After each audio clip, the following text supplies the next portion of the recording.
नमस्कार सगळ्यांना. आज आहे 11 जानेवारी. तर आताची एक मोठी न्यूज समोर आलेली आहे. लाडक्या बहिणींसाठी तसेच महिलांसाठी एक महत्त्वाची न्यूज आलेली आहे बघा. आपल्या लाडक्या बहिणींना व महिलांना आता लॉटरी लागणार आहे. तर ती कशाची लॉटरी असणार आहे, काय असणार आहे, ते मी तुम्हाला सगळं डिटेलमध्ये सांगणार आहे. तर व्हिडिओ बघत राहा, कारण खूप मोठी आणि महत्त्वाची बातमी आलेली आहे. सगळ्या महिलांसाठी काही योजना येणार आहेत का, किंवा लाडकी बहीण योजनेत काही बदल होणार आहेत का, किंवा काही वाढ होणार आहे का, ते सगळं मी तुम्हाला सांगणार आहे. तसेच व्हिडिओ बघत राहा आणि चॅनलवर नवीन असाल तर सबस्क्राईब मात्र नक्की करा, कारण अशाच नवीन व्हिडिओज किंवा नवीन अपडेट्स असतात, महत्त्वाचे अपडेट्स आपण घेऊन येत असतो. ठीक आहे. आता बघा, लवकरच तुम्हाला 2100 रुपये पण मिळणार आहेत. मला माहिती आहे लाडक्या बहिणीला सध्या 1500 रुपये मिळतात, पण सगळ्यांचं लक्ष लागलेलं की 2100 रुपये कधी मिळणार. तर लवकरच तुम्हाला 2100 रुपये मिळतील. ते कधी मिळतील, काय मिळतील, काय करायचं तुम्हाला 2100 रुपये मिळण्यासाठी ते पण सांगणार, आणि कोणत्या महिलांना मिळणार आहेत ते पण मी तुम्हाला सांगणार आहे.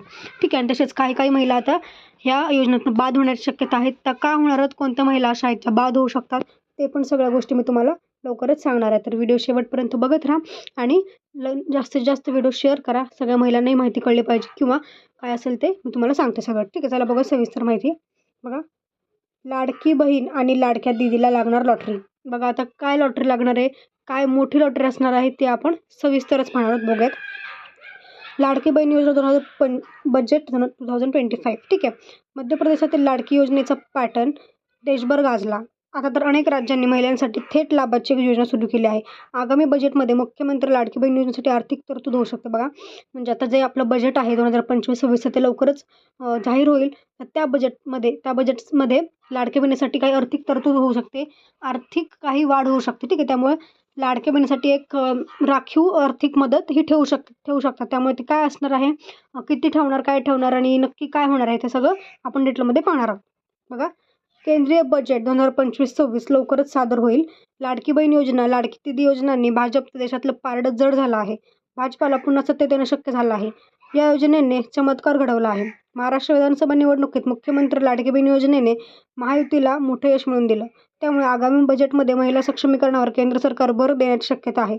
महिलांना उद्योग व्यवसायासाठी नवनवीन योजनाच येण्याची चिन्ह दिसत आहे. चिन्ह नाही तर लाडकी बहीण योजनेसाठी भरीव तरतूद होण्याची शक्यता आहे. बघा, म्हणजे आता या बजेटमध्ये जे आहे ते महिलांचा सक्षमीकरणावर भर देण्यात येणार आहे. म्हणजे नवीन योजना येतीलच.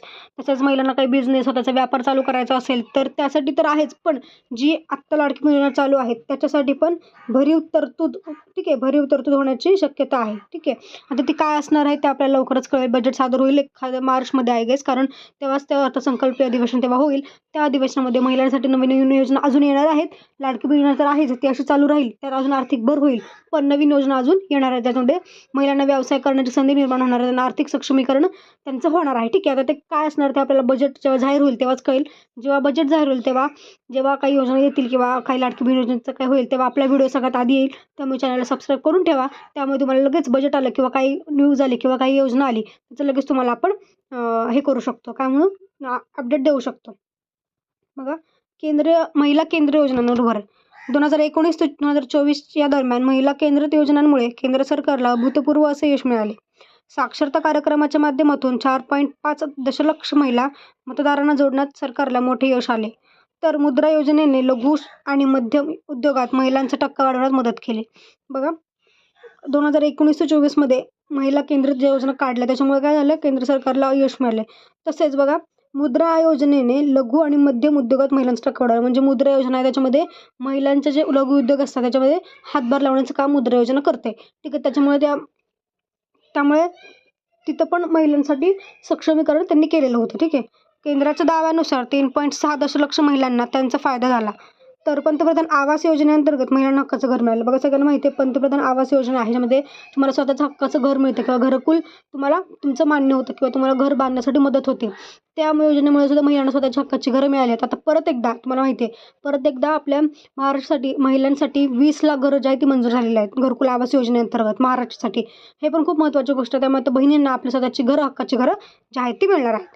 या योजनेमुळे 2 दशलक्ष मतदार जोडले गेले. आता इतर क्षेत्रात सरकार हाच प्रयोग राबवण्याच्या तयारीत आहे. आरोग्य, स्वच्छतेसह कृषी उद्योगांमध्ये महिलांचा टक्का वाढवण्यावर भर देत आहे. महिला केंद्रित ज्या आहेत त्याच्यामुळे महिला केंद्रित ज्या योजना असतात त्याच्यामुळे खूप फायदा होतो, कारण महिला आहेत, महिलांना खूप आर्थिक सक्षम होण्याची गरज आहे असं त्यांना काय काय महिला ज्या आहेत त्यांना आहे. त्यामुळे महिला ज्या आहेत ह्यांना भरपूर योजनांचा फायदा झालेला आहे आणि इथून पुढे पण महिला केंद्रित योजनांवर भर दिला जाणार आहे, जेणेकरून महिलांना सक्षमीकरण करता येईल, महिलांचं आर्थिक सक्षमीकरण होईल, त्यांना स्वतःचा व्यवसाय चालू करता येईल, स्वतःच्या पायावर उभं राहता येईल. त्याच्यामुळे हे अनेक योजना भविष्यात पण येऊ शकतात.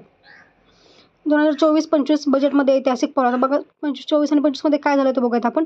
गेल्या बजेटमध्ये महिला आणि मुलींसाठी 3 लाख कोटी रुपयांपेक्षा अधिक निधी वाटप करण्यात आला. मिशन शक्ती, नोकरदार महिलांसाठी हॉस्टेल, कौशल्य विकास कार्यक्रमांना प्राथमिकता देण्यात आली आहे. तर नोकरदार मातांसाठी क्रेच सुविधा, महिला उद्यमशीलतेसाठी आर्थिक योजना, सुरक्षेसाठी आणि इकोसिस्टमसाठी सुविधा देण्यात आली. मग 24-25मध्ये पण महिलांसाठी बऱ्याच योजना किंवा बऱ्याच सुविधा ज्या आहेत काढण्यात आल्या, त्यामुळे महिलांना खूप फायदा झाला. हॉस्टेल असो किंवा काय माता आहेत, नोकरदार ज्या आई आहेत, त्यांना पण क्रेच सुविधा ज्या आहेत देण्यात आली. ह्यामुळे बऱ्याच महिलांना खूप फायदा झाला. त्यांना जे घर आणि नोकरी सांभाळून जे तारेवरची कसरत होती ती खूप जरा कमी झाली.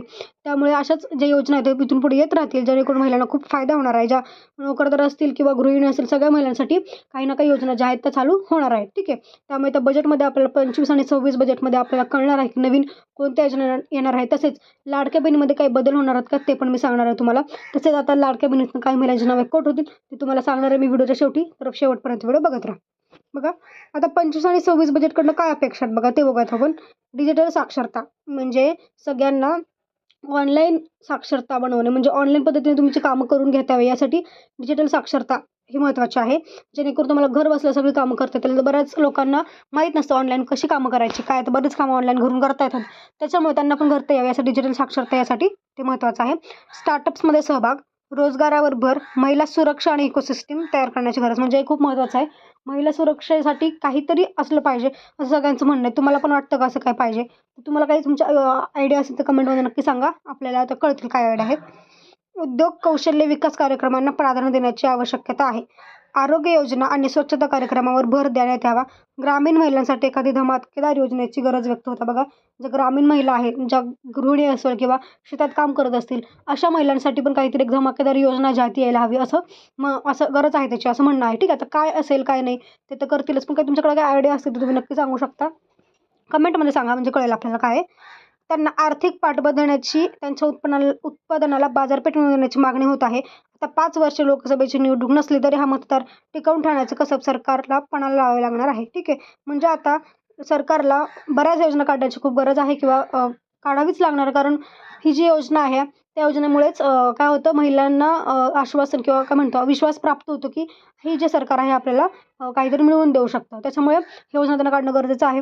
त्यामुळे आता लाडकी बहीण त्यांनी काढली, तशाच अशा बऱ्याच योजना ज्या आहेत त्या काढाव्या लागतील महिलांसाठी आर्थिक सक्षमीकरणासाठी. त्या नक्कीच येणार आहेत, बऱ्याच योजना येतील आता, कारण बजेट जेव्हा सादर होईल तेव्हा कळेलच आपल्याला काय काय योजना आलेल्या आहेत.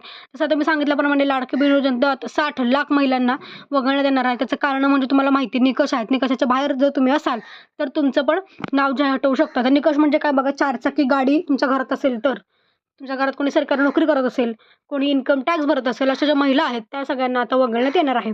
ठीक आहे. त्यामुळे तुमच्या घरात असं काय असेल तर तुम्हाला इथून पुढे पैसे मिळणार नाहीत.